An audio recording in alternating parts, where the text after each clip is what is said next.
I have some very good news, especially for anyone who was excited for METAGROSS. We are getting a balance patch on Tuesday. In just 4 days, we're getting a new balance patch with a lot of Pokemon being changed and METAGROSS getting a lot of buffs, as you can already see on this page. This is already confirmed on the Japanese website, and we have here the English version as well. That was a data mined. So first, we have ability value being increased, so more defense and more special defense. METAGROSS did feel pretty squishy, that's quite fair. Then we have Iron Defense, that's the level 1 move, also getting a shield amount increase, and also somehow doing 30% more damage on the next move, I guess, or make next attack after using it, which will allow it to maybe have a bit more last hit potential. Then we have a huge Meteor Mesh buff. It was already the better performing ability when it comes to Gyro Bomb against Meteor Mesh. Meteor Mesh had a higher win rate, and it's gonna have a 3-second cooldown buff, a 20% increase in shield, and the duration of the shield is also gonna last longer. So that's quite scary. Like, those are pretty good buffs for a single ability. That is for sure. And if you're being like, yeah, but METAGROSS was actually quite good. No, it had a 42% win rate. You can talk about all you want, but METAGROSS was absolutely bad. And for sure deserves some buffs. So we'll see how this is gonna turn out, because there's still more to go as well. We have Zen Headbutt getting a 1-second cooldown buff. We have Gyro Boy getting a 1-second cooldown buff with a 30% damage increase and also a shield amount increase by 30%.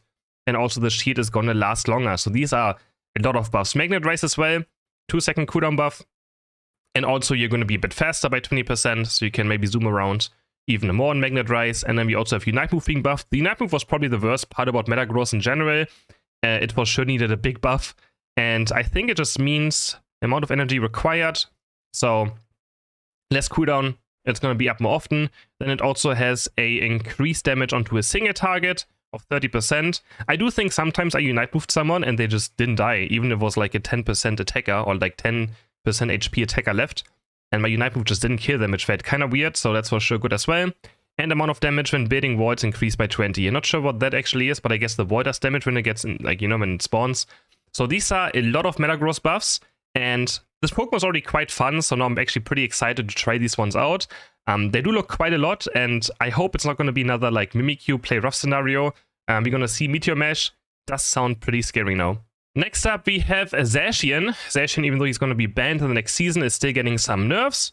So maybe with the EX, they're still thinking about what they want to do with them. Maybe they're going to use the time as well when Zacian and Mewtwo are gone to kind of balance them a bit more. And then we see probably them returning into maybe a more fair state, as we have the attack being reduced. But it's kind of weird to have Zacian like nerfed now. Like, he's literally gone in 10 days from ranked. So it's kind of weird. But I wonder if they're still going to allow them in tournaments. It could also just be for tournament gameplay, because they might not be banned from tournaments, right? So we have less attack and less crit rate. Actually, the crit rate getting nerfed by a lot, from 25 to 10% on level 9 to level 15. That is a lot of crit rate being nerfed. Wow. Actually, yeah, he doesn't even have a crit on level 2 either now. From 5 to 0, 15 to 5, and 25 to 10. Pretty much what Mewtwo X and Mewtwo Y got. They also got a crit rate nerf, right? That kind of made them weaker. And that's pretty good. I mean, Zacian crits are wild. And then we have also the third boost auto attack being nerfed a tiny bit. It doesn't slow as much. And then we also have Metaclaw being buffed. I mean, Metaclaw is just absolutely awful. It's getting a 20% damage increase. But with the nerfs on top, like Metaclaw without crit rate is not going to do anything either. So I think that's pretty much whatever, right? And then next up, we have Wigglytuff actually getting a buff now. We have Sing now lowers defense by entire 10% more, and also is going to last 0.25 seconds longer. That's pretty good. Then we have also the move speed being reduced by more. So Sing is one of those abilities I'm kind of scared of, because it's very, very unfun to play against. Gonna see how that turns out. And then Sing Plus as well is going to be the same, I guess. No changes there apparently. And then Dazzling Gleam also getting a 6 to 18% damage increase, which allows you for last hitting as well, which is also, of course, quite nice. Up next, we have Lapras now getting a nerf, which I think is still quite reasonable. Lapras was still very, very strong, but it kind of fell out of the meta a tiny bit, I would say. But I do think Lapras, of course, is quite strong. Did it deserve another nerf? I'm not quite sure, because these nerfs are a lot. After this, I think Lapras might actually be gone, because we have Ice Beam getting a 20% damage reduction on the frozen ground, which was the thing that did a lot of damage. Then we have Water Pulse as well, getting a 12% damage reduction. And then we also have the Unite move now finally being nerfed. I feel like the Unite move they should have nerfed just long ago, and with that Lapras would have been fine. Also now requires 25 more energy. So it's just going to have a much higher cooldown. Then we have Dodrio, finally. I know I'm a Dodrio hater, even though I used to play this Pokemon a lot. But Dodrio is one of those Pokemon that is so difficult and annoying to deal with. And it just feels frustrating to play against. They're going to nerf Drill Peck by 10%, and they also reduce the attack a bit on Unite move. I mean, this doesn't seem all too much, but if I don't get one shot in a Drill Peck jump kick, I'm going to be happy. Because that thing just does so much damage and perma-stuns you.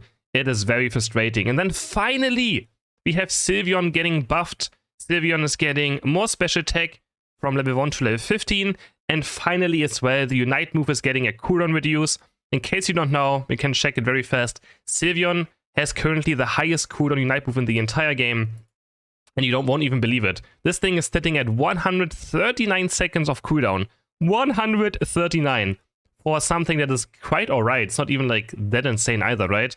So that's getting a 20% increase, or like it's just going to be lower. And but it's kind of weird. I think there might be some translation issues in here. He says energy requirements 25% increased. Amount of energy required 20% increase. I think this is probably wrong. There should be a decrease, right? I think something might still be a bit wrong in these patch notes though, but I'm pretty sure it's going to mean that the Unite move is getting buffed, and we also have a 20% damage increase as well on the Unite move. And for the last page, we have Gardevoir getting a teleport buff. Look, like here it says amount of energy required reduction, and here it says increase on the Sylveon, but I'm pretty sure there's no way they can increase this, right? They're not increasing this by another 20%. There is no way, so it's probably just a translation issue or error or something. I mean, again, there's no official English patch notes yet, we only have them in Japanese, so yeah, some things could still be wrong or could be wrongly translated. And then we have, Gardevoir getting a buff on the Unite move and teleport as well. Teleport for rides is going to have a bit of a lower cooldown, which I think is totally fine. Makes you a bit safer in laning phase as well. It's gone pretty fast anyway, so it doesn't really matter all too much. And then we have the Unite move. But the Unite move getting buffed is quite interesting. I didn't expect Gardevoir's Unite to be buffed. I mean, it's still pretty powerful. And that's going to be up more often. So I might make Gardevoir a top tier, Pokemon again. Then we have Cinderace now getting some love as well. We have Ember getting buffed by 30%. Ember getting buffed. And amount of damage from burn effects increased by 100. Do they try to make Cinderace like a lane Pokemon with this? Like, I mean, I guess maybe. Like Ember getting a 30% damage increase. I mean, sure, I guess. Might be able to get some last hitting in. But yeah, I don't know how I feel about this. That seems, yeah, I mean, I guess that's good for laning phase. For jungle central area, it doesn't really matter all too much. But sure, alright. And then we have Feint. There's also a translation issue. It's Feint, of course, getting a move speed increase. You're going to be faster after pressing Feint. These buffs seem pretty useless, I would say. We'll see maybe if some Pyro Ball lane Cinderace could be a thing, but I kinda doubt it. And then before the last one, we have Zeraora getting a Volt Switch damage increase and a Wild Charge damage increase. Oh no, not Wild Charge. Anything but Wild Charge. That's one of those abilities that's super scary to be buffed. Because it's just similar to Play Rough Mimikyu, right? It just doesn't really have any counterplay. Well, it has counterplay by dodging it, or by pressing Ninja Doll or something, right? But it's kind of frustrating when you get KO'd by something that is just invincible and you can't even hit. That's kind of interesting, not a big fan of it. But yeah, we have a lot of buffs right here. Let me know what you think about this patch. I think it's like a solid, maybe it's a 7 out of 10. I'm pretty hyped for the Metagross buffs. Well, let me know in the comments what you think about it. And I will see you guys in the next video. Bye!